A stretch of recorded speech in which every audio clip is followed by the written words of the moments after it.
Allez, je vous demande d'applaudir Nicolas Riel, qui est le président de l'Alliance Digitale, s'il vous plaît.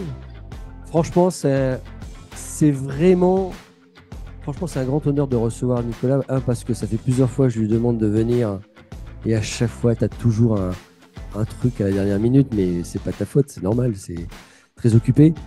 Et Nicolas, tu vas nous raconter ton parcours, mais je pense que si vous l'avez déjà sollicité sur LinkedIn, vous savez qui c'est. Président de l'Alliance Digitale, c'est l'asso qui représente le marché, qui défend les intérêts de la communication digitale en France et à l'international, qui définit les règles du jeu. Bref, que ce soit l'IAB ou que ce soit l'Alliance Digitale, vous ne pouvez pas ne pas en avoir entendu parler. Il y en a même certains qui étaient. Il y en a ici qui ont été au forum de l'Alliance Digitale l'année dernière. Ouais, tu vois, tu vois, on t'a suivi, on t'a même interviewé, je pense, pour certains. Donc voilà, donc c'est vraiment.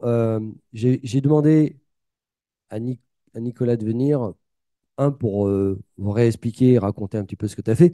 Moi, ce qui m'intéresse aussi, c'est ta mission, ce que tu as fait, ta nouvelle mission, ton nouveau challenge, après ton départ qui a étonné tout le monde parce qu'il était quand même un des boss de Criteo, quand même, faut pas déconner. Et il vous raconte ta nouvelle vie sur le sujet, c'est super cool.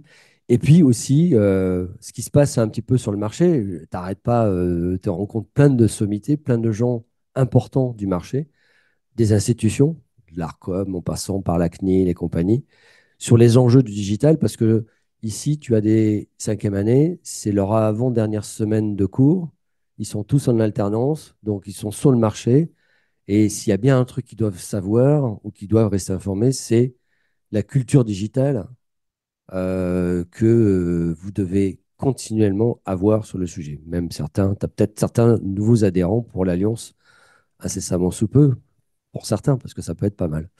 Alors Nico, ton parcours, vas-y, raconte-nous un petit peu. Tu as fait quoi? Parce qu'en fait, tu étais déjà venu faire une masterclass pour raconter un peu ton parcours à d'autres étudiants il y a 2 ans même déjà.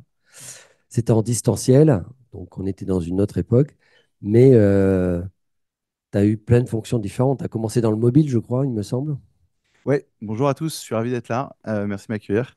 Et effectivement, ça faisait longtemps que je devais venir, donc ravi que ça puisse se faire. Et juste peut-être juste pour moi, est-ce qu'il y a des gens qui sont là, vous êtes tous dans des boîtes, il y en a qui font partie de boîtes qui sont membres de l'Alliance? Non, ça vous dit rien? Ok. Des fois, on pense que c'est pas le cas et en fait, c'est le cas. Et c'est juste qu'il y a quelques personnes dans la boîte qui participent au groupe de travail de l'Alliance, mais en fait, c'est accessible à tous. Mais on pourra en reparler. Mon parcours, écoutez, j'ai fait l'EDC, qui est une école Nobody euh, is perfect, hein. que vous connaissez, exactement. Non, mais ils m'ont accueilli, j'étais content. C'est quand même bien. Et sur les bancs de l'école, jour 1, vraiment, j'avais un camarade de classe qui était assis à côté de moi. Donc on a sympathisé. Et il s'appelle Ulrich Rosier. Et Ulrich, qui est aujourd'hui le patron du groupe Humadoid, c'est un groupe média dans lequel vous avez notamment des marques comme Frandroid, Numérama, je ne sais pas si c'est des choses que vous connaissez, vous suivez. Et bon, en gros, c'était un peu un geek, quoi. Et déjà, il avait créé son blog qui s'appelait Frandroid. Il y avait Android, maintenant vous connaissez ce que c'est qu'Android, mais qui venait de se lancer, c'était le nouveau système d'exploitation qui était lancé par Google. Il était étudiant, mais en fait, il avait déjà sa mini-entreprise, quoi. Et voilà. Et du fait, et Ulrich, c'était pas le pote avec qui je sortais en boîte. Non, c'était plus celui avec qui on avait cet intérêt commun pour la tech, le digital. Voilà, on avait un peu tous les deux ce côté geek, et on est restés amis. Et pourquoi j'en parle? Parce que en cinquième année, comme vous là. Et je cherche un job, tout simplement. Je pouvais encore faire un stage. Et lui est recruté directeur marketing d'une startup qui fait de la promotion sur le mobile, de la promotion d'applications mobiles. Donc, il faut se remettre dans l'époque. En 2007, vous avez la sortie de l'iPhone. Ensuite, en 2010, vous avez les premiers App Store. Donc, on peut télécharger des applications. Ça fait finalement que 14 ans que les applications existent. Mais c'est beaucoup, 14 ans, en fait, maintenant que j'y pense. Ouais, c'est une génération. Ouais, c'est loin, ouais, en fait. C'est pas beaucoup. Et, euh, Et donc, comment je fais télécharger ces applications? Avant, on amenait des clients, des consommateurs seulement sur un site web. Et d'un coup, l'application devient un peu le Graal de fidélisation. Donc, c'est la première boîte que je rejoins qui s'appelle Suricat et qui fait de la promotion d'application. Comment je fais du marketing de l'app dessus. Ce pote devient directeur marketing, donc sorti d'école. Voilà, parce qu'il avait en fait déjà entrepris, c'était déjà quelqu'un qui Il était. n'y a, pas d'âge pour avoir des responsabilités, hein, de C'est toute fou, façon. ouais, mais Hein. comme quoi, voilà. On peut en fait créer son propre business avant même Ouais, on en a quelques-uns qui ont voilà, déjà exactement. un peu de business. Voilà. Et, euh, et donc, il me prend comme stagiaire. Donc, en fait, j'ai mon pote de classe qui devient mon boss et qui me prend en stage. Donc, assez rigolo.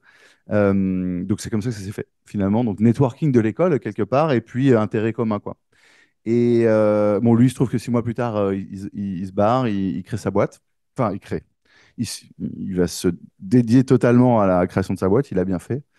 Il a vendu d'ailleurs au groupe Ebra pour plusieurs millions il y a maintenant 2 ans. Vous voyez le temps que ça prend aussi. Sortie d'école, ouais, il y a 15 ans. Et il y a 2 ans, il vend sa boîte, quoi. Des choses qu'on commence maintenant peuvent avoir aussi des résultats enfin, financiers, j'entends, parce que l'aventure en elle-même est extraordinaire. Il n'y a pas que les revendre dans la vie. Voilà, c'est comme ça que je rentre dans cette startup. Et là, et ça, c'est un conseil que je donne à tout le monde, euh, c'est génial parce que je découvre une boîte en croissance. Donc, ma première expérience professionnelle, c'est de rejoindre une boîte qui croit. Parce qu'il y a plein de startups, mais des fois, ça ne croit pas. Donc, c'est bon, voilà. Et ça fait partie du risque qu'on prend d'ailleurs quand on rejoint. Mais ça, c'était génial parce que la boîte qui s'appelle Mozu maintenant, euh, la boîte passe de 10 personnes quand j'arrive en 2 ans et demi à 100, quoi. Et ça veut dire que voilà, toutes les semaines, il y a des nouveaux recrutements, ça va bien, on parle de vous. Enfin, c'est un espèce de boost, une adrénaline, voilà, je pense, ensuite, c'est un- on a envie de le retrouver un peu partout. On a envie de bouger, on s'est mis dans un rythme. Et ça, c'est intéressant parce que du coup, pour le futur, je pense que ça m'a vachement marqué. On dit que l'enfance, voilà, il y a toujours des marqueurs dans l'enfance de choses qui font votre personnalité. Bah, les premiers jobs, ça va aussi marquer votre carrière quelque part, parce que ça, voilà, et les premières expériences. Et c'était le cas. Donc, ce truc de dire, en fait, on peut aller vite, on peut prendre des décisions dans une réunion et le lendemain l'appliquer, le tester chez des clients, voilà, ce truc-là. Et c'est sûr que dans les grands groupes que j'ai aussi connus plus tard, bah, c'est moins le cas, c'est plus lent. Donc, Ouais. c'est intéressant de connaître ça pour voir que, en fait, c'est possible. Donc, je fais 3 ans et bah, le marketing mobile explose.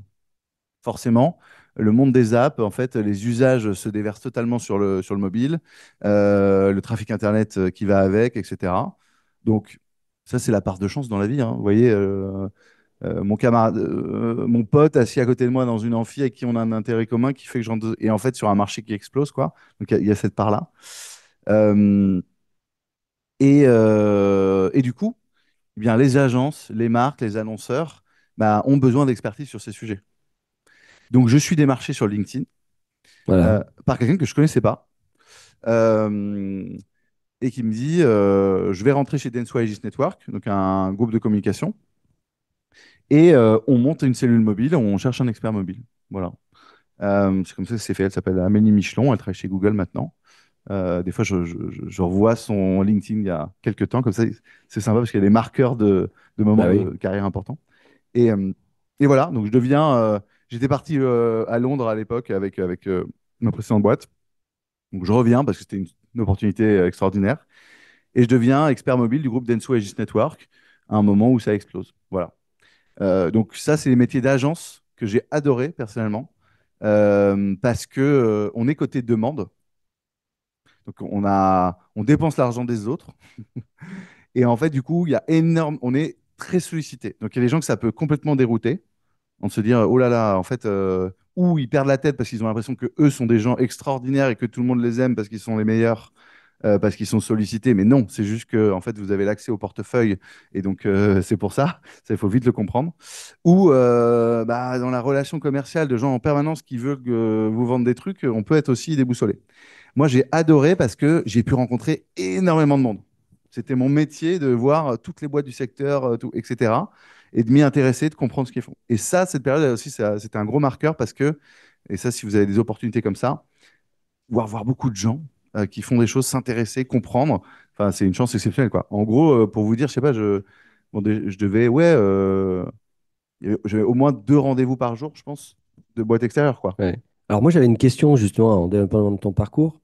Est-ce que tu trouves, par exemple, parce que ça peut intéresser nos étudiants, moi j'en discute souvent avec certains, sur le fait, par exemple, d'avoir une expérience en agence dans sa carrière. Est-ce que tu penses que c'est un vecteur qui peut être intéressant ou pas? Je dis pas ça parce que j'ai fait toute ma carrière en agence, mais toi, tu n'as pas fait que ça. Tu as été, t'as pas fait l'annonceur, non? T'as pas été le côté annonceur, pas forcément. Non, après, non. Non. J'étais, Mais j'étais annonce. est-ce que Dans se ma première passe, boîte, on avait des apps, on dépensait quand même, en fait, ouais, plus de 2 millions d'euros en ad ou, spend, donc quelque ou part un petit si, peu, mais mais pas des pas grandes dans marques, les non. vrais annonceurs. Mais est-ce que tu penses qu'un parcours en agence, parce que c'est souvent ils peuvent avoir le ressenti de se trouver dans une forme de pression qui ne leur correspond pas à leur manière d'être et de faire ou dans leur envie, tout simplement. Mais est-ce que c'est pas quelque chose qui est inéluctable aujourd'hui dans un parcours de vivre l'expérience de l'agence pour avoir la pluridisciplinarité des industries, des secteurs, finalement? Est-ce qu'il n'y a pas un sujet Oui, comme bah ça? vraiment, en fait, sur chacun des jobs qu'on a, il y a toujours 2 façons de faire. On peut dire, ah, bah, je suis pas dans le bon truc, ou qu'est-ce que je peux en faire qui va m'apporter quelque chose, quoi. Moi, j'ai trouvé ça génial de pouvoir rencontrer plein de gens. Moi, j'avais plein de collègues tous les jours. Au contraire, ça les emmerdait pendant leur pause déjeuner d'aller déjeuner avec un prestataire. Bah, moi, j'adorais de rencontrer. J'en ai fait une force de me dire, tiens, c'est trop bien. Je rencontre tout un marché, je me fais quelque part un réseau de gens. Donc non, je le conseille parce qu'on voit beaucoup de choses différentes. Non, je pense que c'est assez formateur. Et après, on sait vite si on veut faire sa carrière en agence. Et il y a des gros postes, hein, on peut, hein, mais effectivement, faut évoluer, il faut gravir les échelons. Donc voilà, faut Ou qu'on se alors, dise, je peux lui confier un dossier, c'est quelqu'un sur lequel je peux confier. potentiel? Et c'est ça, on peut se démarquer assez vite en fait, en réalité aussi en Ouais, agence. c'est vrai. Et donc après, on continue sa carrière chez Criteo, par exemple. Exactement. Et donc ensuite, ouais, ouais. Et pour vous dire aussi sur la typologie de métier, parce que je ne l'ai pas dit en fait, mais dans cette première boîte là sur le marketing mobile, j'étais traffic manager. Et après, donc je gérais des campagnes sur des plateformes, en gros, hein, voilà, tout simplement, avec combien j'ai d'impressions, quelles sont mes performances, etc. C'est ça mes premiers jobs. Et puis, parce qu'il y a eu de la croissance, parce que a priori, je faisais pas un trop mauvais job et tout, on a fait grossir l'équipe, je suis devenu patron de cette équipe, etc., etc. Mais typiquement, je le vois souvent, c'est des métiers souvent, voilà, c'est le début, quoi. Quand on commence, ça fait partie des jobs qu'on nous propose, tu vois, d'opérer des choses sur les plateformes. Et il y a toujours ce truc bah, si on le fait super bien, où on se pose, au lieu juste d'appliquer ce qu'on nous dit, on se pose des questions que même les personnes qui nous demandent de l'appliquer ne se posent pas et qui pourraient régler des problèmes. Enfin voilà, on peut toujours sortir de la zone une fois qu'on devient un peu expert. Il y a toujours quelque chose, une étape en plus qu'on peut passer. Et donc ouais, je suis revenu en arrière. Non, je reviens et tu disais Criteo. Oui, Ouais, et en gros, avant Criteo, tu as rapidement. fait d'autres trucs, mais En gros, bah, forcément, quand j'étais en agence, j'ai vu plein de boîtes de startups qui faisaient du marketing mobile. Et à un moment, eh bien, on est venu me voir pour dire, mais en fait, est-ce que tu veux pas rejoindre ma startup, toi qui es expert du marketing mobile, quoi. Et donc, j'ai rejoint Locala, qui s'appelle Locala aujourd'hui, qui fait du drive to store, donc plutôt l'utilisation de la géologue sur le mobile qui explosait. Et on n'a pas parlé des assos, on en parlera plus tard parce que ça joue, mais et plus tard, j'ai été contacté effectivement sur LinkedIn par une recruteuse de Criteo qui cherchait un DG France. C'est comme ouais. ça que je les ai rejoints. Chez Criteo, tu es resté combien de temps? 4 ans et demi. 4 ans et demi, pas mal. C'est pas mal à la tête, parce que ça peut être simple. Grosse pression, quand même, un peu, je pense. Ouais, bah, c'était une période. Moi, j'ai pas connu. Quand je suis arrivé, j'ai connu plein de gens qui avaient connu le début de l'aventure Criteo. Donc, un espèce de truc où tu pars de zéro à. J'ai une fille dans mes équipes, elle était employée genre 7. Et Criteo est une boîte qui est montée jusqu'à 2 milliards de chiffre d'affaires et 3000 personnes. Donc, qui ont connu un espèce de truc complètement fou qui n'existe pas avec une introduction en bourse. Voilà. Moi, je suis arrivé, c'était un peu le début des emmerdes déjà. Ah ouais, Bah ah ouais, parce que merde. 2017, il y a Apple qui, au sein de Safari, enfin, met fin aux cookies tiers. Ça n'empêche pas de faire de la pub, mais il faut trouver des parades techniques et c'est vraiment un jeu de chat et de la souris entre Apple et les équipes de Criteo pour trouver des parades techniques parce que à chaque fois, voilà. même si l'utilisateur souhaitait le faire et que c'était absolument légal de le faire, Apple bloquait. Et ça a atteint pour la première fois les revenus de Criteo. Criteo qui était devenu une entreprise cotée en bourse et qui devait publier ses résultats en permanence. Et aussi, je ne sais pas si vous le savez, mais quand vous êtes coté en bourse, si vous avez des informations en interne qui vous indiquent qu'il y a une grosse catastrophe qui arrive et que la boîte va se cracher, bah, vous êtes obligé de le dire. Parce que si vous ne le dites pas, ça s'appelle un délit d'initié. Ça veut dire que vos actionnaires, vous devez être franc sur la réalité de votre business, quoi. Donc, si vous avez des projections très mauvaises, il faut l'annoncer, quoi. Donc, c'est des périodes qui devaient être compliquées. Et moi, je suis arrivé après ça. Donc, il y avait déjà eu vraiment une valorisation en bourse diminuée par deux à cause de ça. Voilà, pas mal de coûts. Donc, plutôt dans un projet de transformation parce que du coup, il faut se diversifier. Il y a un produit qui est le retargeting, qui est vraiment une poule aux œufs d'or, mais qui est plus en croissance, ou voire qui décroît. Et donc, bah, il faut lancer de nouveaux produits, se réinventer, se lancer dans le retail média, etc. Et du coup, notamment sur la partie retail média, et pas que, euh, le retargeting, c'est du bas de funnel dans la pub en ligne, donc c'est vraiment de la performance. Et ça, notamment les e-commerçants, Criteo l'a beaucoup vendu en direct. Et c'était quasiment que du direct. Par contre, sauf sur quelques typologies comme les telcos ou l'auto, où ça passait par agence. Mais dès que vous voulez faire du branding, donc des campagnes de vidéo, etc., ben là, vous travaillez avec des agences. Et donc, vous imaginez toute la boîte n'était pas du tout organisée pour vendre auprès des agences. Et puis, on n'avait pas des commerciaux qui étaient aussi, qui savaient adresser ou qui avaient un réseau dessus. Donc, c'était notamment ce que j'ai pu apporter, c'est de créer des premières équipes agences, pas des tests, quoi, mais vraiment de lancer ça et qui comportait la croissance des nouveaux produits, notamment, quoi. Donc, c'était plutôt de la transformation, ce que j'avais jamais fait. Et puis aussi, une taille de boîte. Dance Wage Network, c'est un très grand groupe mondial. Donc, il y avait cette idée de groupe, mais j'étais pas non plus à des postes de direction. Donc là, ouais, non, j'ai beaucoup appris, c'était top. Avant de parler de tes nouvelles activités, parce que tu es hyper actif, j'aimerais bien qu'on revienne sur ton actualité et ce qui fait certainement le cœur aussi de ton sujet, qui est la présidence de l'Alliance Digitale. Ça fait combien de temps que tu es à la tête de l'Alliance? C'est une bonne question. Je sais même plus. Non, l'année prochaine, je vais fêter mes 10 ans en tant que au moins administrateur. D'accord. J'ai retrouvé, désolé, je vais citer des personnes, Estelle Decré, Ouais, qui m'a, en fait, récemment, j'ai envoyé un texto, bref, et j'ai retrouvé le texto, elle me dit, Salut Nicolas, j'étais chez Densu en charge du mobile. ouais, On monte une liste à l'IAB. Voilà. Il y a Philippe Boutron, je crois. ouais, On a pensé que ça serait pas mal parce que je pense que d'un coup, ils se sont dit, tiens, il y a ce mec sur le mobile qu'on voit pas mal. ouais. Ça peut être pas mal dans le groupe d'avoir quelqu'un qui est un peu jeune et en plus sur un truc qui est en croissance, le mobile, quoi. Donc j'ai retrouvé ce texto, c'était C'est rigolo. assez drôle parce que Estelle est devenue DG chez Criteo. Exactement. Il faut que je lui en parle. Je la vois la semaine prochaine. Le monde est Il petit. faut que je lui Le monde est raconte petit. la boucle, ouais. Ouais, Et donc, excuse-moi, président. En fait, j'ai pris la présidence de la MMA. Ça, c'est un peu. ouais. La Mobile Marketing Association. Ouais, pardon. Ensuite, j'ai quitté la présidence de la MMA pour être président de l'IAB, un peu chez musical. Ensuite, on a eu un drame, vraiment, puisque le président de la MMA, Pierre-Emmanuel Cross, est décédé de façon vraiment Subite, brutale. ouais. Ouais. Et à ce moment-là, il y avait déjà, nous, on avait ce projet avec lui, avec Pierre-M, de rapprocher les deux associations. Et sauf que c'était un peu secret. Enfin, c'était entre nous, on avait parlé, c'était un peu le projet, on avait commencé à rapprocher. Et donc, voilà, j'ai dit au conseil d'administration, et j'ai dit, moi, je veux bien me présenter à la MMA, redevenir président, tout en restant à l'IAB, mais c'est pas pour avoir les deux. Je pense qu'il y a un projet de rapprochement, on veut faire l'enjeu des moyens depuis des années, etc. C'est comme ça que ça s'est fait. Et, Ouais, et donc, tu vois, de l'Alliance, finalement, ça fait que 2 ans, puisque l'Alliance ouais, c'est vrai. a 2 ans. Voilà. Plutôt une fusion plutôt réussie, je Ouais, trouve. un Enfin, rapprochement, ouais, ça a bien pris. je pense que la complémentarité des enjeux, des équipes aussi, parce qu'il y a des qui étaient très différentes, les postures étaient un peu différentes entre le rôle de l'IAB, beaucoup plus cornaqué par le marché international et par les US sur le sujet, avec peut-être plus de proactivité côté MMA, avec plus de liberté de manœuvre de côté, cette côté plus start-up, peut-être, enfin, peut-être que je sais peut-être Et ça. aussi le côté marketing, parce que Ouais, l'IAB, c'est vraiment 100% pub, c'est advertising, quoi.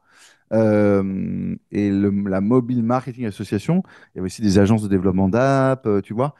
C'est intéressant, ça a ouvert le scope. L'Alliance digitale aujourd'hui, c'est 250 entreprises qui représentent le marketing digital. Il y a un poids encore très important de la pub et il faut le garder, c'est notre Bien sûr. force, et voilà. Donc, Mais on cherche à euh, élargir. élargir justement avec les marques, avec des choses qui ne sont, avec la data, des choses qui, l'emailing, enfin des choses qui sont marketing et pas forcément publicitaires. D'accord. Parce qu'il reste aussi d'autres associations qui se sont créées, le CPA par exemple, qui est toujours Oui, qui actif, est hein, l'affiliation, absolument. que ce Enfin, soit et pas que, affiliation, mais c'est emailing, etc., mais beaucoup. qui est pas mal, mais c'est vrai que ça reste assez petit. Les dossiers de l'Alliance digitale, parce que là-dessus, tu as été super actif et très actif, et encore très actif, puisqu'en fait, tu es en contact avec toutes les institutions, de l'ARCOM en passant par la CNIL. Ouais. J'ai vu dernièrement que tu avais rencontré Denis, Marie-Laure Denis, on a un voilà. rendez-vous deux fois par an, on fait Deux une fois par rencontre. an, tu la Ouais, vois, etc. Donc, ouais. bon, c'est la grande patronne de la CNIL, hein. Donc, hein, on est d'accord. Mm. Donc, c'est sans elle, rien ne se passe. C'est-à-dire, enfin, je pense que aujourd'hui, les autorités de régulation, ça fait partie du Ben oui. sujet Ouais. clair là-dessus. Ouais, alors il y a plein de choses. On peut parler de ce qui se passe dans la tech aujourd'hui, les nouveaux trucs de croissance, etc.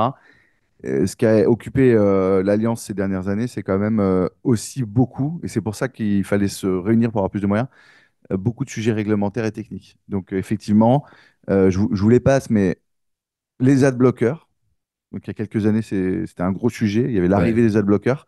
Bah, quand on fait de la pub, c'est un problème. c'est Enfin, ballot, ouais. ouais, voilà. Donc, et c'est toujours le sujet. Apple, j'ai écrit une lettre à Tim Cook il y a 2 semaines. D'accord. Je sais Est-ce pas qu'il t'a répondu? Non, il m'a pas répondu. Ouais, Non, rien. c'est ballot. Pas sympa, pas poli, Tim Cook. Mais et je suis pas le seul avec d'autres assos parce que ils allaient lancer une nouvelle fonctionnalité sur Safari qui s'appelle le Web Eraser.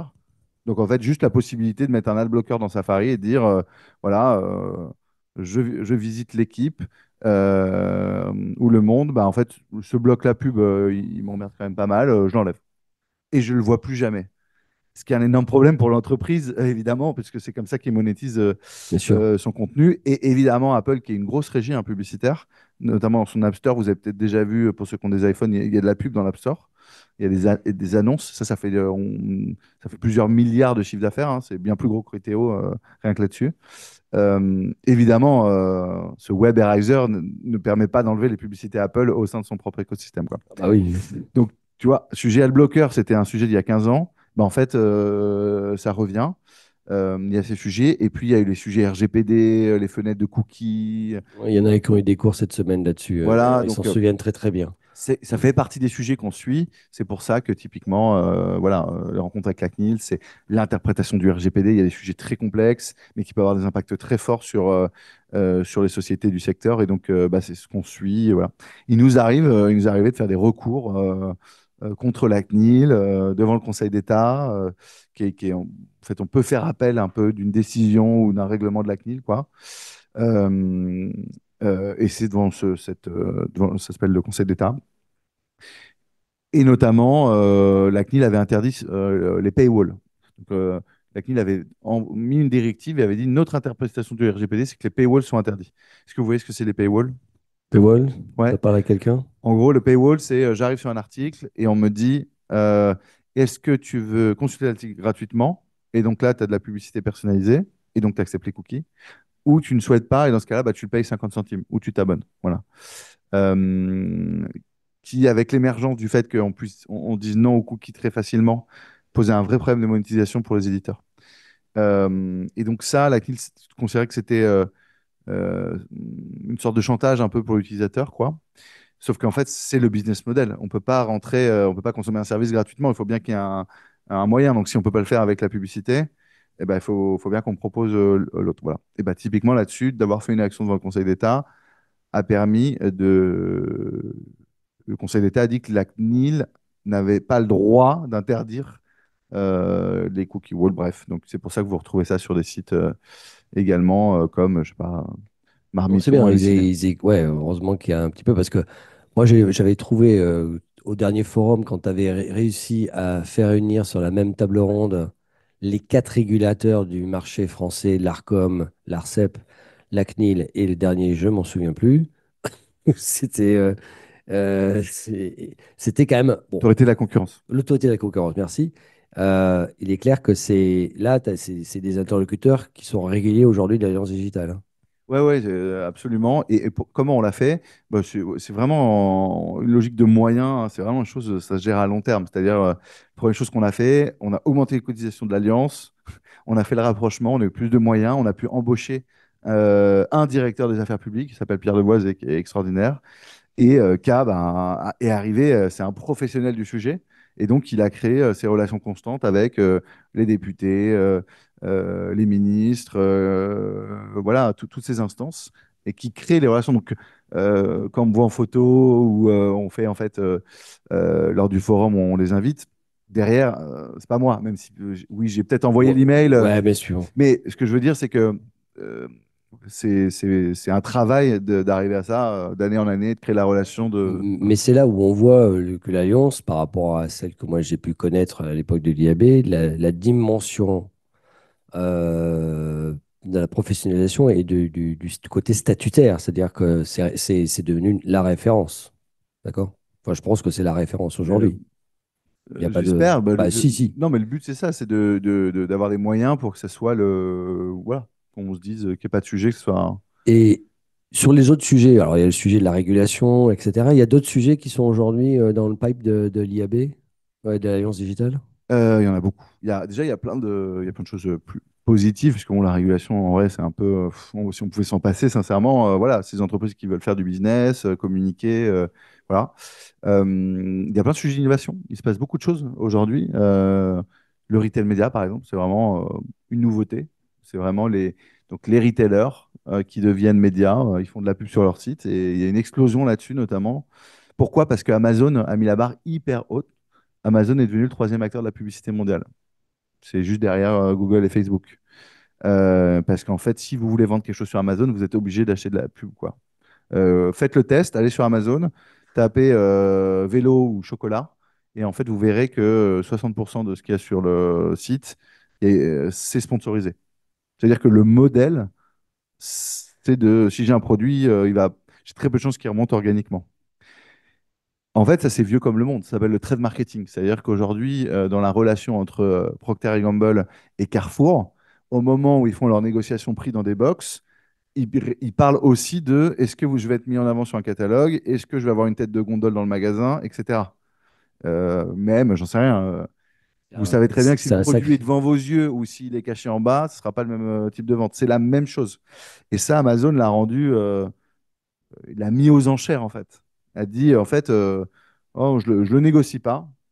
Il y a un peu de négo, mais c'est des petits emplacements. C'est vraiment, ils ont quasiment mis ça de côté.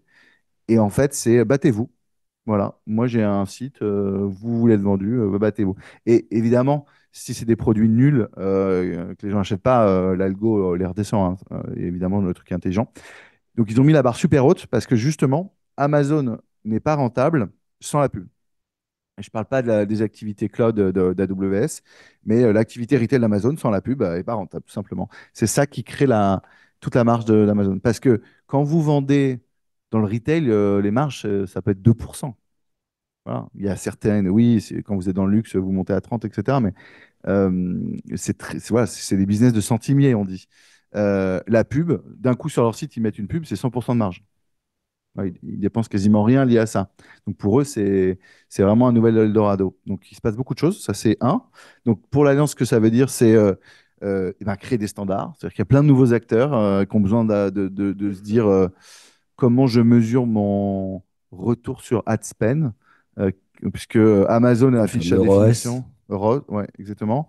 Amazon affiche sa définition, Carrefour également, Auchan également, Criteo a sa définition. Donc, comment on aligne tout le monde pour dire que quand on dit la définition Alliance Digitale IAB, c'est ça, et que du coup, c'est repris. C'est marrant.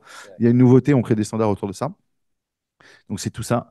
Il se passe beaucoup de choses autour de la vidéo, que ce soit sur la mesure, le streaming. On a deux super adtech françaises qui viennent de se lancer sur le sujet, notamment Horizon et Vibe.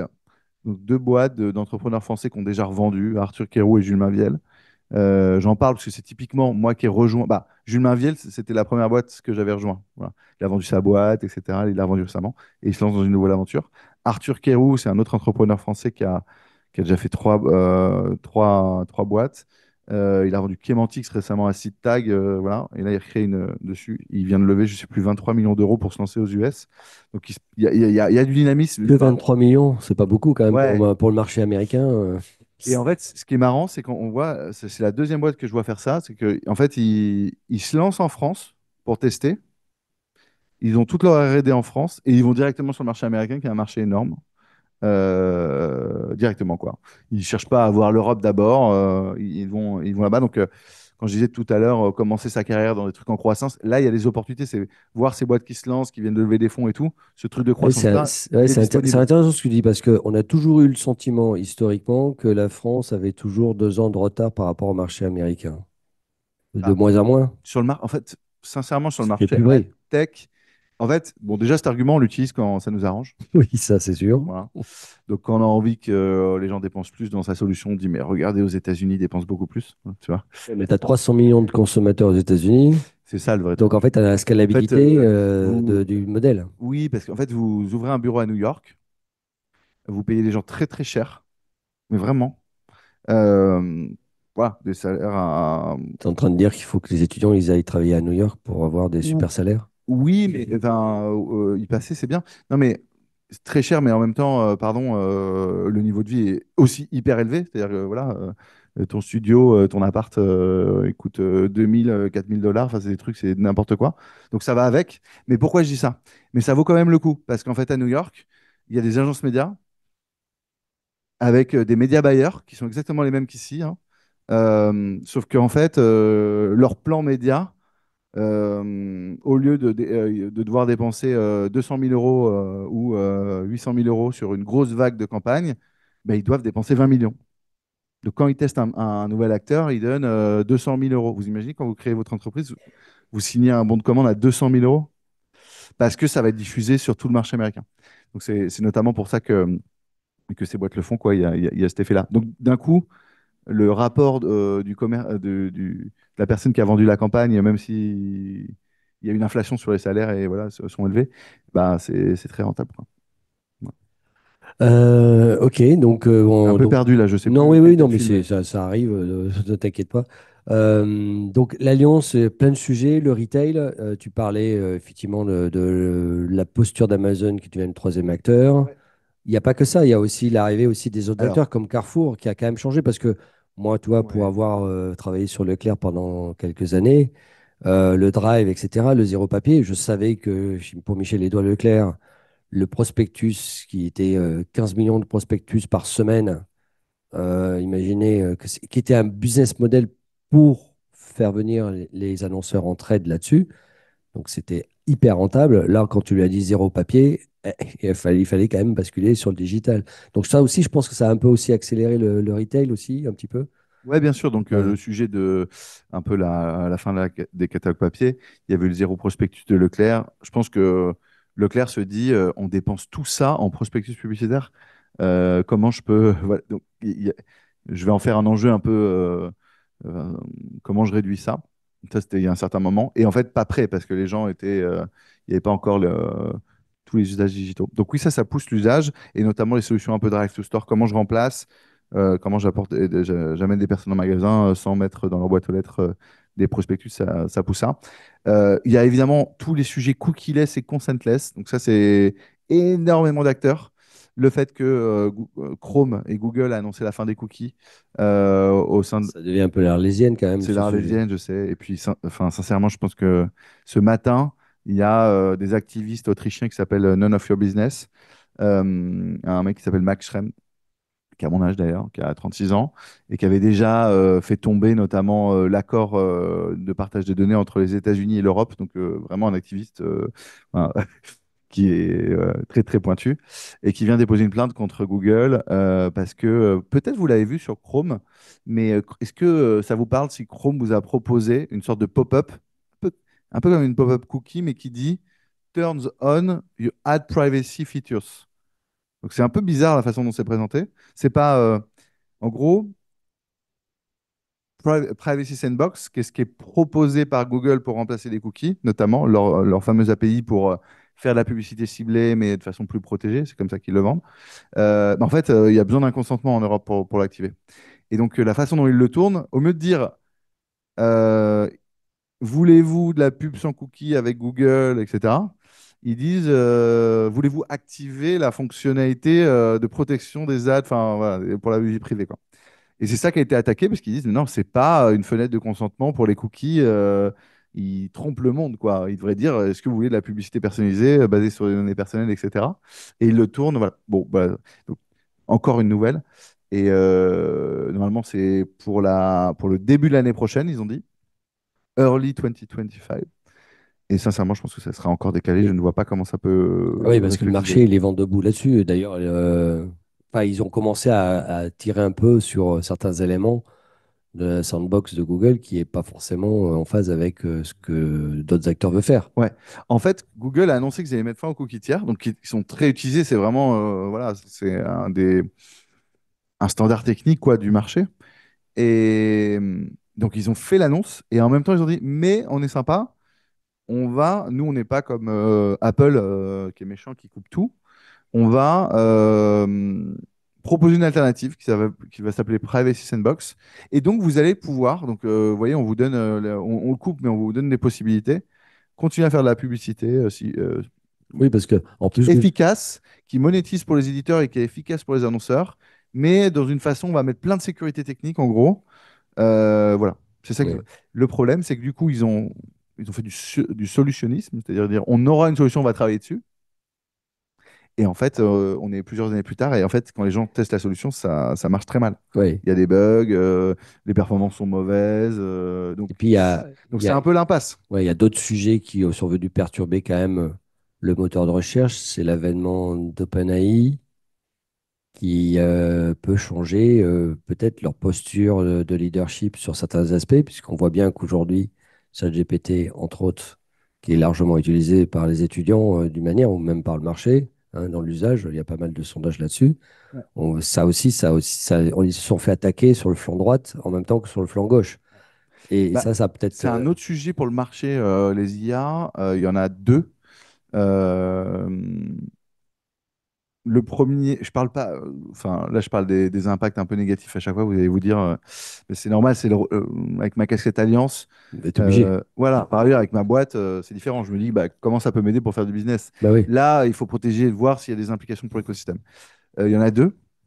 La première, il faut être vigilant, c'est que peut-être même vous, là, vous avez des idées, vous allez vouloir entreprendre et vous dire, je vais utiliser l'API d'OpenAI ou de Mistral, encore mieux, et je vais créer ce petit service, c'est top. Et en fait, vous allez créer une boîte qui est complètement dépendante en fait d'une autre entreprise. Et cette autre entreprise, elle peut couper l'API un jour, lancer le même service de façon concurrente, changer les conditions générales pour que vous ne puissiez pas le faire. Donc le premier truc, c'est on a connu une dépendance aux grandes plateformes avec, on va dire, les GAFA. Moi, je fais large, mais vous avez compris. mhm, Où on se rend compte qu'il y a très peu de modèles en ligne, même e-commerçants, sur lequel un changement d'algorithme de search de Google, Facebook les médias qui avaient beaucoup de trafic qui venaient de Facebook qui changent l'algorithme, ils en ont plus. Enfin, en fait, il peut se passer beaucoup de choses qui font que d'un coup, vie ou de mort sur des boîtes.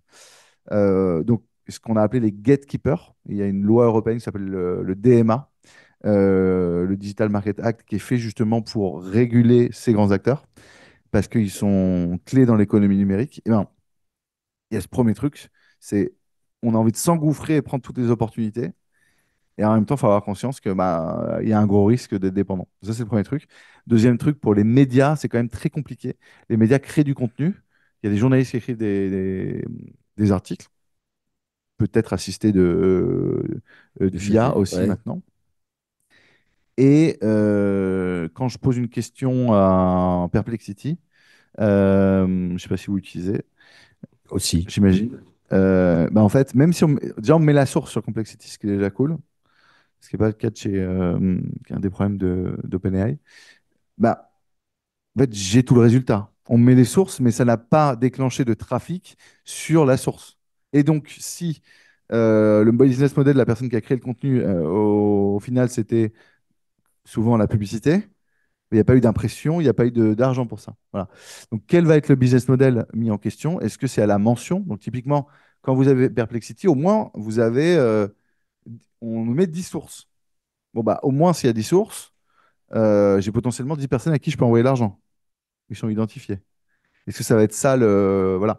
Typiquement, il va y avoir des nouvelles régulations là-dessus, sans doute, pour imposer aux IA qui, en fait, créent de la valeur. Ils se nourrissent de, données, de contenus qui ont été faits par d'autres. Voilà. Donc ça, c'est un autre sujet intéressant aussi Ouais, bah ouais, qui va bah émerger. c'est the next step, mais c'est vrai que la posture de Google, là, on prend un sacré coup entre ces deux aspects. C'est un peu entre le marteau et l'enclume, là. On a l'impression que. Et en plus, ils sont membres de l'IAB, toujours, enfin de l'Alliance digitale. Ce qui rend Bah, pas en fait, la le posture. truc, c'est Enfin que bon, après, ils sont sur une posture. Bon, bah, voilà, ils sont sur le oui, marché, ils en éduquent. fait, sur l'histoire de si Google était juste un acteur de la pub, mais c'est le plus grand acteur de la pub mondiale, mais ils sont aussi propriétaires d'un navigateur Internet qui s'appelle Chrome. Chrome fait pas de la pub en soi. Voilà. Chrome, je pense, existe pour protéger leur position sur le search. Parce que c'est l'entrée de l'accès Internet et c'est par là qu'on pose des questions. Donc, euh, c'est cette ambivalence. Donc, on a trouvé une bonne façon de travailler parce qu'en fait, Google est aligné avec, je sais pas, 95% des choses que font l'Alliance. Et puis, il y a un sujet où ah bah, vous êtes aussi un navigateur Internet. Et il se trouve que ce navigateur va faire des changements qui peuvent impacter tout le monde. Donc, il faut savoir gérer les deux, mais je pense qu'on le fait bien. Ok, l'Alliance. Alors, juste pour finir notre petite séance, ta nouvelle activité aujourd'hui, t'es tombé dedans, c'est l'IA, Ouais, un on peu? crée. Ouais, bien sûr. Donc, j'ai créé une société qui s'appelle Actionable dans l'expérience client. Donc, ça, je sais pas si c'est un domaine que vous connaissez. Donc, qui est un domaine du marketing qui est vraiment d'essayer de comprendre finalement, regarder tout son parcours d'un client, que ce soit online, offline, vraiment comprendre et comprendre qu'est-ce qui est pas fluide, qu'est-ce qui le satisfait, qu'est-ce qui ne satisfait pas. Donc, c'est vraiment de l'analyse pour s'améliorer. Euh, et donc, quand vous êtes dans des boîtes, ce que vous faites, un des trucs de base, c'est demander, calculer votre NPS, Net Promoter Score, envoyer des questionnaires de satisfaction. Je pense qu'on en reçoit tous en permanence trop. Merci de nous évaluer, merci de nous évaluer, etc. Donc, c'est des feedback management systems, c'est le fait d'envoyer, de demander des reviews, etc., de les lire. Euh, et donc, une des problématiques quand on fait ça, c'est qu'on va monitorer sa satisfaction et sa note, finalement, son NPS. Mais on a beaucoup de mal à expliquer pourquoi. C'est ce qui est un problème quand même. Pourquoi ça baisse, pourquoi ça monte? Voilà. Quelles sont les raisons? Et l'autre chose, c'est pas très actionnable parce que justement, je ne peux pas. En fait, il y a 5 à 10% des gens qui répondent à un questionnaire de satisfaction. Voilà. On peut monter jusqu'à 15% parfois.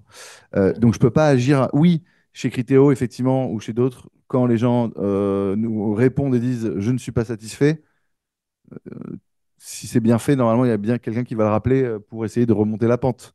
Sauf que, et donc ça, c'est très utile et on arrive à remonter la pente. Mais en fait, ça veut dire qu'il y a 90% des gens sur lesquels on ne sait pas quel est leur état, quoi. Donc, on crée une IA chez Actionable qui prédit la satisfaction client. Donc, on va prendre les données de satisfaction, les enquêtes, et on va les lier à toutes les données business et opérationnelles dans une boîte. Donc, mon client, il visite le site, il visite l'app, il va sur cette catégorie, il a acheté ça. La dernière fois qu'il a vu un commercial, c'était tel jour. Aujourd'hui, toutes ces informations clients sont dans des logiciels, que ce soit dans Salesforce, Mixpanel, les outils ticketing support. Et donc, on fait cette analyse pour comprendre, mais c'est de la, c'est des, comment, c'est vraiment de la recherche de corrélation. Qu'est-ce qui est vrai chez les gens satisfaits? Qu'est-ce qui n'est pas vrai chez les gens insatisfaits? Qu'est-ce qui fait la différence? Une fois qu'on a compris ça, on peut expliquer les raisons de la satisfaction et de l'insatisfaction, et donc prédire la satisfaction de 100% d'une base de données. Donc en gros, avec Actionable, vous pouvez prendre toutes vos bases de données clients et avoir un score de satisfaction. Vous savez pourquoi il a 70 sur 100. Et donc, vous pouvez mettre des automations en place, rappeler, enfin voilà, pour augmenter votre SAT et surtout réduire vos churners. Là, c'est tout le début, ça mord, ça commence à mordre. Et on a trois premiers bêta-testeurs avec qui on Ok. co-construit la plateforme. C'est vraiment le tout début. On est cinq dans la boîte. Il y a mon Ouais, cofondateur déjà. Pas mal. et trois devs. On a deux doctorants en IA voilà, sur le sujet. Parce que c'est le cœur de ce qu'on crée. Vraiment, c'est faut que le modèle de prédiction marche.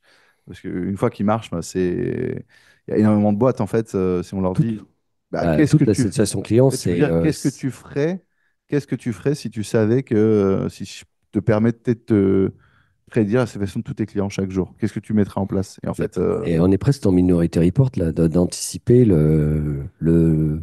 là, le Minority Report, c'était sur le crime, mais on est un peu dans. Ça t'a inspiré, ça, un peu? ouais, non, pas trop, mais ce qui m'a inspiré, c'est mes expériences professionnelles. C'est de se dire, en fait, on perd un client ou mes équipes me remontent que ça s'est mal passé ou qu'ils baissent leur budget.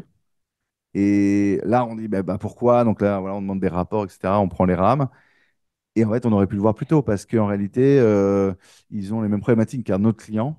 Et c'est très facile de. Il utilise cet outil, on sait que cet outil versus cette fonctionnalité, elle est moins. Il y a pas mal de bugs, etc. Donc déjà, on peut le mapper. Mm. On sait que la relation commerciale, elle compte. Donc si ça fait plus de. Ça fait 4 mois que personne n'a vu ce client, bah, à un moment, c'est un risque. Tout ça, ça se score. Mm. Voilà, pour pouvoir agir. Super. Est-ce que, il y a des questions pour Nicolas? Oui, parle fort ou alors tu te rapproches. Vas-y, hurle.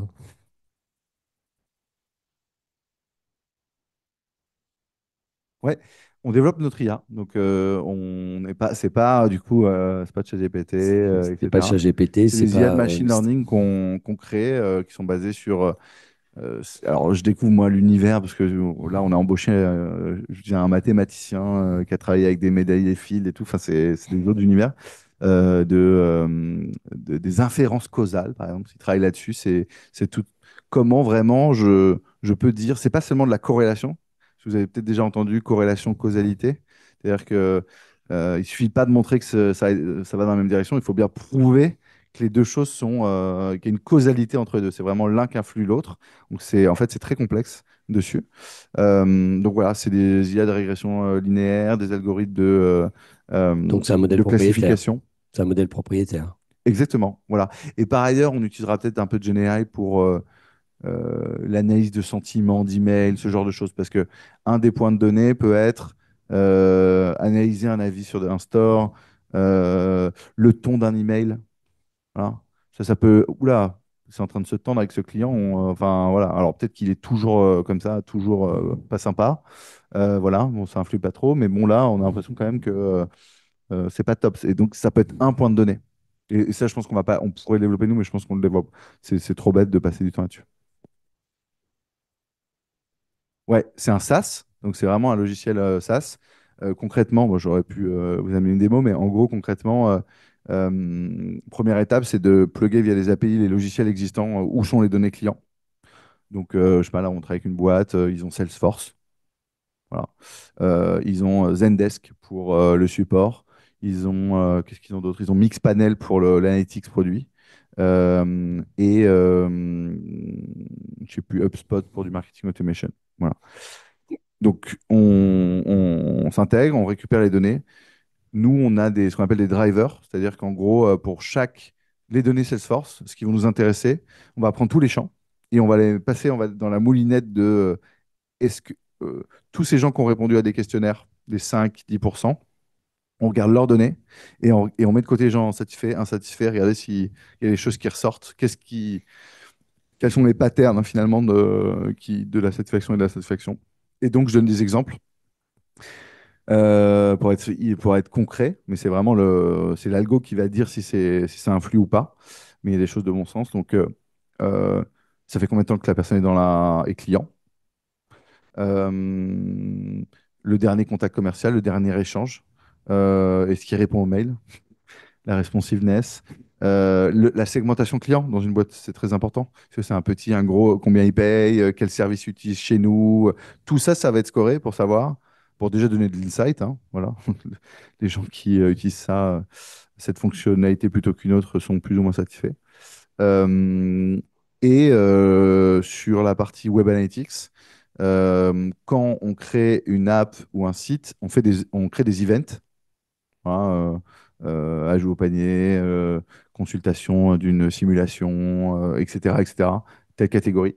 Bah, tout ça, c'est scoré également. Donc, voir s'il y a des choses dans le parcours client, le temps passé, le temps de session, est-ce qu'il y a des indicateurs où on voit sur lequel, quand les personnes vont sur cette fonctionnalité, cette catégorie, etc., bah, ils sont plus insatisfaits, moins insatisfaits que d'autres. Tu Ou... tiens compte aussi la dimension sur le mobile, parce qu'avec ton background, Ouais, bien sûr. ouais, bien sûr. Ouais, ouais, bah, Et le point de vente, par exemple. drive to store, tout ça. Ouais, donc typiquement, le retail omnicanal est hyper intéressant parce qu'avec les cartes de feed, donc nous, on est sur les clients, on n'est pas sur les prospects, vraiment, c'est Mm. vraiment garde tes clients. Et pourquoi c'est un enjeu important? Parce que sur les 5 dernières années, le coût d'acquisition d'un client sur le digital a explosé, genre de Ah plus de ouais? 60%. Ah ouais, D'accord. bah, je ne sais pas si vous savez, l'e-commerce va mal. L'e-commerce, ça va pas bien parce que les marges, enfin, les coûts d'acquisition explosent justement, et donc la Plus de profitabilité concurrence, est pas très bonne. ouais, des coûts induits aussi sur la logistique, sur la partie Ouais, logistique. Le dernier mètre coûte de plus en plus cher aussi, il y ouais. a aussi ça. Et c'est aussi vrai pour beaucoup de startups, beaucoup de même logiciels où bon, ça c'est vrai pour les startups, quoi, que l'argent gratuit est plus là.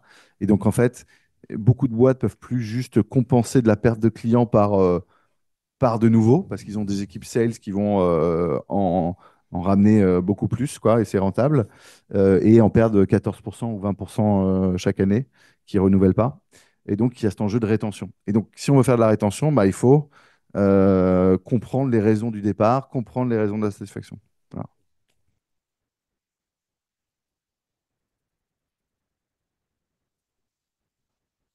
Ouais. Ouais,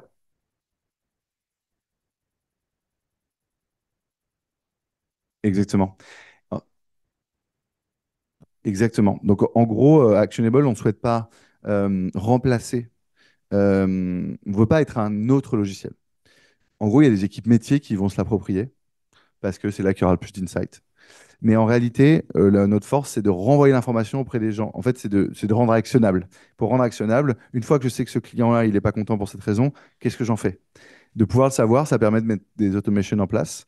Et donc, typiquement, on va avoir, on peut dire que dès qu'un client passe sous tel score ou pour cette raison-là, ça crée une tâche dans Salesforce auprès du CSM ou de l'account manager en charge du client, ou ça crée une audience dans HubSpot. Si je suis au-dessus de 80 sur 100 de satisfaction, je remplis mon audience ambassadeur. C'est des gens qui vont recevoir des emails pour les inviter à mettre des reviews sur les stores. En fait, il y a plein de cas pratiques. Et donc, Actionable, c'est des widgets dans Salesforce pour afficher le score avec la granularité. Évidemment, il existe plein d'autres scores, mais la force ici, c'est de se plugger. La source et surtout vient de pas seulement des données CRM, du coup de l'intégralité de la Customer Journey, et de créer ces automations pour qu'au quotidien, les gens puissent agir, quoi.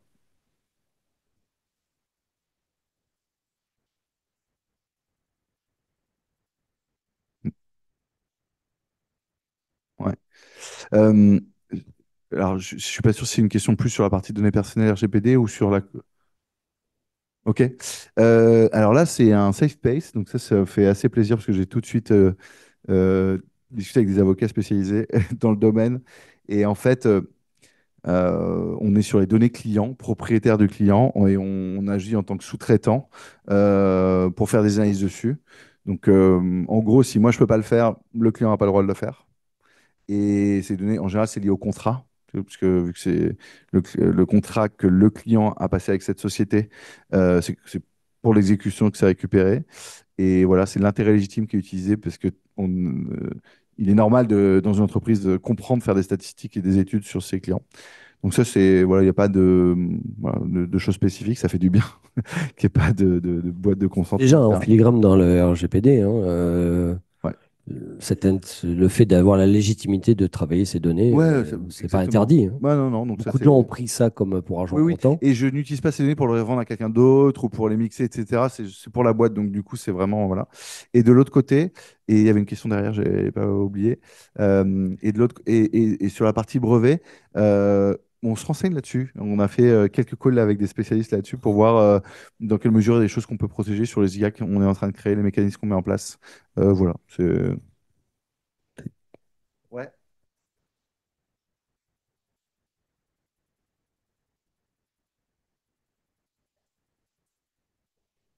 Ah, non, mais c'est un. C'est Alors, l'entreprise. quand tu embauches un salarié comme ça, euh, oui, je l'ai pas dit, pardon. C'est ma team, quoi. Donc, du coup, toute la propriété intellectuelle qui crée, et en fait, m'appartient pas à moi, enfin, une partie, parce que je suis actionnaire, mais appartient évidemment à la société, du coup. Ouais, c'est pour ça, c'est comme ça. Oui. Il y avait une deuxième question derrière, ouais, vas-y. Ouais. Alors, on s'est lancé en avril, donc j'en ai quatre en vrai. Bêta testeur. J'ai à la fois j'ai un SaaS B2B, donc vraiment qui a 2000 clients. Et en fait, c'est intéressant, ça, ce B2B, parce qu'on arrive à vraiment reconstruire 100% de la customer journey. Parce que la consommation, c'est l'outil de la plateforme. Tout ce qui est relations commerciales est plugué. C'est-à-dire que tous les emails remontent dans le CRM. S'il y a un meeting, c'est calé. Donc, on peut vraiment tout scorer. C'est hyper intéressant. J'ai un acteur du voyage, que vous connaissez bien, une compagnie de train qui a des milliers et des millions de clients en France. Ça, c'est un défi colossal parce que voilà, en termes de données, c'est très violent. Donc, plutôt là, un enjeu de rapport qualité-prix. Comment je cherche pas, oui, je cherche à les faire revenir, mais je cherche surtout à être sûr que j'apporte un niveau de satisfaction fort et de bien cibler où sont les irritants et dans quelle proportion. Parce que aujourd'hui, vous envoyez des questionnaires de satisfaction, on vous remonte des points. Vous pouvez aussi lire les reviews. Il y a plein de choses intéressantes. Mais le problème, c'est par quoi on commence? Quand une direction générale, en fait, si je demande à chacun de mes personnes de mon codir, qui ont un département différent, chacun va avoir des super bonnes idées pour améliorer les choses. Le problème, c'est qu'il faut attribuer les ressources dans une boîte et prioriser. Et donc, nous, on permet d'avoir vraiment une approche scientifique et pondérée pour dire, il faut commencer par ça, parce que ça a un impact plus important que ça sur la satisfaction générale. Et ensuite, j'ai un e-commerçant. Voilà. J'ai un e-commerçant qui vend c'est de la billetterie en ligne, en gros. Voilà, qui a 1 million de clients. Et le dernier, c'est une app dans le sport. Voilà, et qui a, je sais plus, ouais, 5 millions d'utilisateurs. Voilà, donc en fait, on est à un moment de la création de la boîte où on cherche ce qu'on appelle des bêta-testeurs ou même des design partners. Je ne sais pas si vous avez déjà entendu ce terme.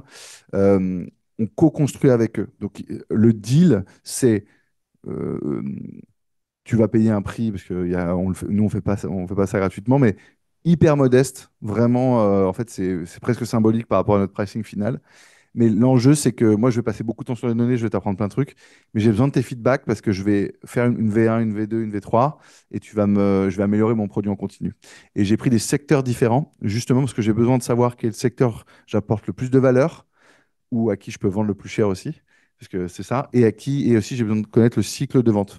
Donc, quand on crée une boîte, ça s'appelle le product market fit, et quand on se lance, on est à la recherche de son product market fit, c'est-à-dire le moment où j'ai trouvé, pour reprendre les termes très jargonnés des startups, mon sweet spot, donc l'endroit où j'ai compris que à la fois j'apporte beaucoup de valeur, je vends rapidement. Et à un prix élevé, quoi. Ou enfin, c'est l'équilibre, parce que si je vends très cher, mais j'ai un cycle de vente de 2 ans, bah, peut-être que j'ai envie d'aller sur un autre. Un autre, j'ai une valeur que j'apporte qui est, on va dire, moyenne. Il y a d'autres à qui j'apporterai énorme. Le secteur bancaire, j'apporte une valeur de 100. Mais en fait, moi, j'ai discuté avec une banque récemment pour intégrer Adobe Analytics. C'était un projet à 5 ans chez eux. Donc en fait, c'est sûr que je ne vais pas travailler avec eux. Donc, alors que peut-être que je leur apporte ce niveau-là. Je préfère aller chez quelqu'un, j'apporte un niveau de valeur, je sais pas, de 70 sur 100 versus l'autre, mais sur lequel en fait j'ai de la célérité, il y en a beaucoup plus, etc. Donc je suis à ce niveau-là. Et donc j'ai besoin de tester. Et il est possible que dans 6 mois, je revienne vous voir et je dis actionable, je dis n'importe quoi. Eh bien, moi, je développe un logiciel pour développer la satisfaction étudiant. Voilà. On peut Et, faire, hein, si tu veux de bêta test, et, mais pourquoi pas? je suis Non, mais open. en plus, sans rigoler, il y a un des acteurs mondiaux qui s'appelle Qualtrics. Je ne sais pas si vous connaissez. Donc, En gros, dans ce monde de l'expérience client, dans les sociétés logicielles qui sont créées, il y a deux vraiment géants du secteur qui s'appellent Qualtrics et Medallia et qui sont des boîtes qui sont valorisées plus de 10 milliards, quoi. Et Qualtrics s'est fait connaître parce qu'ils ont, aux États-Unis, ils ont 90% du marché de l'éducation. En gros, ils ont commencé par des enquêtes de satisfaction étudiants. Voilà. Ils ont pris tout le marché et ensuite ils ont lancé une deuxième verticale, troisième, et bon, maintenant ils proposent un truc pour toutes les verticales. Et on peut en parler. Non, enfin, je veux pas faire, mais parce que c'est un vrai sujet, la satisfaction étudiant, au regard des formations, etc. C'est de plus en plus une pression supplémentaire et qui est important. Ils le savent puisqu'ils participent régulièrement à des sondages, des enquêtes sur leur niveau de satisfaction, que ce soit au niveau de leurs débouchés que sur la réalisation même d'un cours, tu vois, sur leur satisfaction. D'autres questions? Est-ce qu'il y a d'autres questions pour Nicolas, qui nous a fait le plaisir ce matin de venir vous réveiller? Non? Pas d'autres questions? Bon, bah écoutez, on peut l'applaudir franchement. Allez-y. Merci, merci beaucoup. C'est, c'est vraiment un réel plaisir de partager toujours des moments de conversation. Moi, je pourrais y rester, on pourrait discuter encore quelques heures. Franchement, merci à toi de ton temps. Bah, j'espère qu'Actionable connaîtra de beaux jours. En tout cas, c'est tout le mal que je te souhaite.